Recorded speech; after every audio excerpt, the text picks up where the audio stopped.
Hi everybody, it's Megan here from littlepinkbike.blogspot.com, and I'm here with an on-the-fly step-by-step video. If you know anything about me at all, you would know that on-the-fly isn't in my normal vocabulary. I like to have scripted, planned, organized cards and videos. So I had this idea for a card in my head and I thought, I'm just going to try filming it and see what happens. I hope you like it. Here are the supplies I used for the card. That's just a little gum eraser that I used to remove any excess adhesive, and I did use it on this card, so I thought I would show you.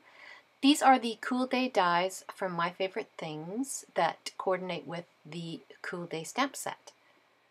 And I used the Cozy Sweater dies from My Favorite Things as well. I kept those smaller pieces taped together because it was way easier to die cut them. I'm using that little polar bear on the stamp set, and for the sentiment I want just a little one, so I found a little thanks in the Lawn Fawn set. Here are the Copics that I'm going to use, and you can see my Wink of Stella in there with the rest of it. Something I learned from Emily Leapart. She stamps out all of her stamps when she first gets them and die cuts them. She actually die cuts them first and then stamps them. So I stamped out a whole bunch of these so I could play with them, and it's so much fun to have them all pre-stamped and pre-die cut. Okay, time to color this sweet little polar bear. I am really addicted to the teal and purple combination right now. I think it's a great color combination, and yes, it's wintry, and really where I live we haven't had, knock wood, much of a winter, and I know back east it's been really brutal, so I feel for you guys. I just like this color combination, so I use it quite a bit. You will notice though that it does bleed, and I guess maybe I pushed too hard on my Copics, I'm not really sure, but I do have trouble with some of the darker colors bleeding. So I use my colorless blender to push some of that color away, and I also used the cool gray that I used for the bear to kind of cover up some of it.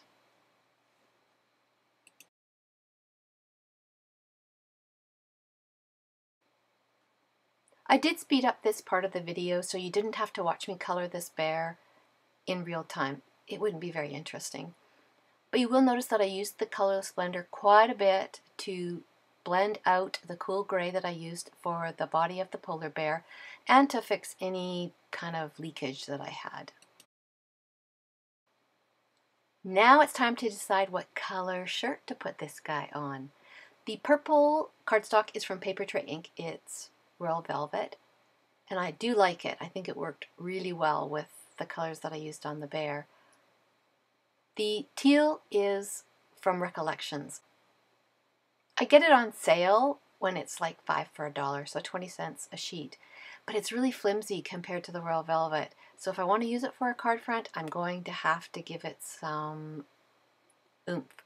So I just chose a heavy black cardstock. It's the 110 pound from Recollections to back it with. And that way it gives it a good solid card front. And a white backer so that I could write a sentiment on the inside. I used my ATG gun to adhere the two layers together. I find it gives me a bit of wiggle time.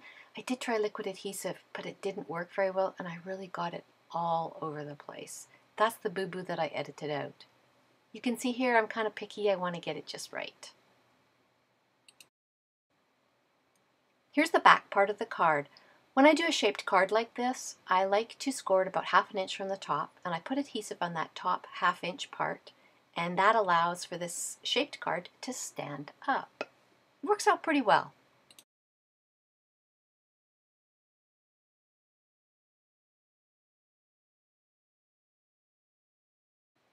Time to adhere the sweater together.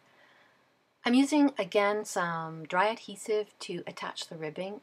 As I said, I did try some liquid adhesive, but I got it everywhere, and once it dried I could still see it. So I decided to re-die cut the sweater and to put dry adhesive down instead of wet adhesive. When it came time to put the card together, I realized I didn't leave room for a sentiment. The thanks is actually quite small, but I didn't want to cover up that really cute little scarf, so I was kind of stuck. I could have used tie there, but it was even bigger.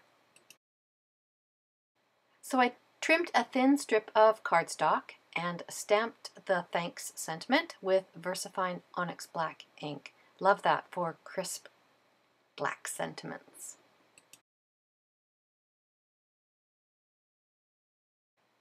Then I still had the problem though with where to put the sentiment, so I decided to slip it under his arm. Thought it might work, and it turned out okay. I didn't want to have flat ends, so I just clipped little fishtail banners into the ends of the sentiment strip. He fits pretty well on the front of that sweater.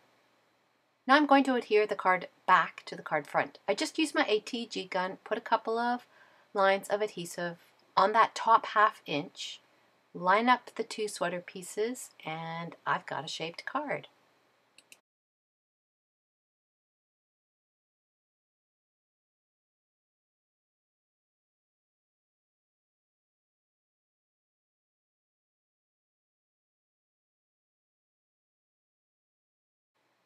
Now it's time to attach that super adorable little bear to the front of the sweater.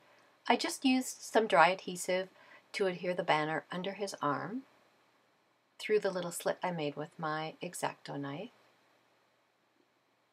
And now I'm going to adhere him to the front of the sweater with a little bit of foam tape.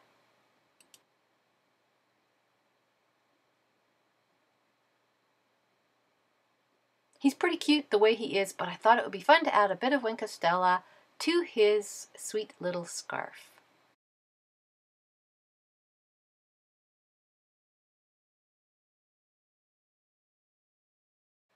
Here's the finished card. You see how it stands up all by itself. I didn't even have to take a little sliver off the back. It just balances there on its own. And I think it's a really cute little shape and kind of different. Well, I survived this on the fly video. It wasn't as hard as I thought. Not sure I'm going to do it every time, but it was a good experiment and it did challenge me. I hope you enjoyed this video. If you would like more information, please head over to my blog at littlepinkbike.blogspot.com for more information. Thanks for watching!